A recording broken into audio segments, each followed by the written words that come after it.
Hi friends, Ram సీతాఫలం చాలా మందికి తెలీదు. సీతాఫలమే తెలుసు, రామ్ సీతాఫలం తెలీదు. రాండి, ఈరోజు మా చేను కాడికి వెళ్ళాను, చూపిస్తాను రండి. మస్తుగా అంటే మస్తుగా ఉండే కాయలు చూడండి, మస్తుగా ఉండే మా చెట్లు.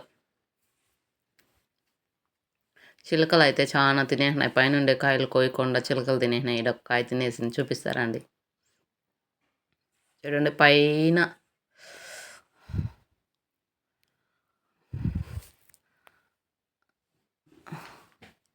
చిలుక తినేసి చూడండి, కనిపిస్తుందా? అదే చిలుక తినేసింది చూడండి, మస్తుగా తినేస్తానండి. వీటికి మిగిలిందే మాకు ఈడొక్కాయ ఇంకొక ఉంది, రండి కోద్దాం.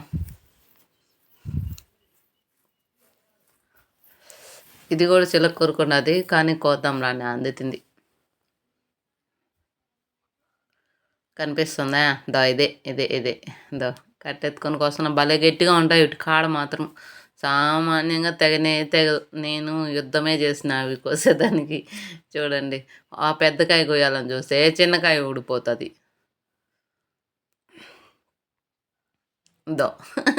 అది పోయింది. పెద్దకాయ కోద్దాం. అది నిన్న వీడియో అండి, ఇది ఈరోజు అప్లోడ్ చేస్తున్నాను. అది నిన్న మాగలేదు, ఈరోజుకైతే మాగిపోతుంది. దాన్ని చిలకర కొరికిన కాయ బాగా టేస్ట్గా కూడా ఉంటుంది. చాలా బాగుంటాయి. చూద్దాం రండి, ఆ పక్క కూడా ఒక కాయ ఉంది, చూద్దాం. మస్తు ఉన్నాయండి చెట్లు. చిలకలకాయ మిగిలిందే మేము తింటున్నాము. మా హస్బెండ్ చూస్తే కోసుకొస్తాడు. ఇది మాగలేదు, ఫ్రెండ్స్. ఇవి భలే గట్టిగా ఉంటాయి ఫ్రెండ్స్ కాడ. ఇది కూడా మాగిపోయింది చూడండి. చెట్లోనే మాగి తింటే ఆ టేస్ట్ వేరే లెవెల్. సగం కాయ పోయింది ఇది.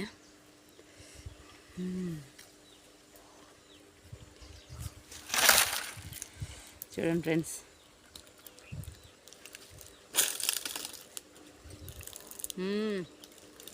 చెట్లో మాగుతుంటే చాలా టేస్ట్గా ఉంటుంది.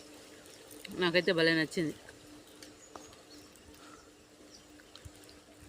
మీకు కూడా కావాలంటే అర్జెంటుగా రేపు మా ఇంటికి వచ్చేయండి. అర్జెంటుగా సీతాఫలం కోసి పెడతాను, తిందురు. ఇంకా అక్కడ ఉన్నాయి 2 చెట్లు బావి పక్కన, అవి కొంచెం అట్లా పోవాలి.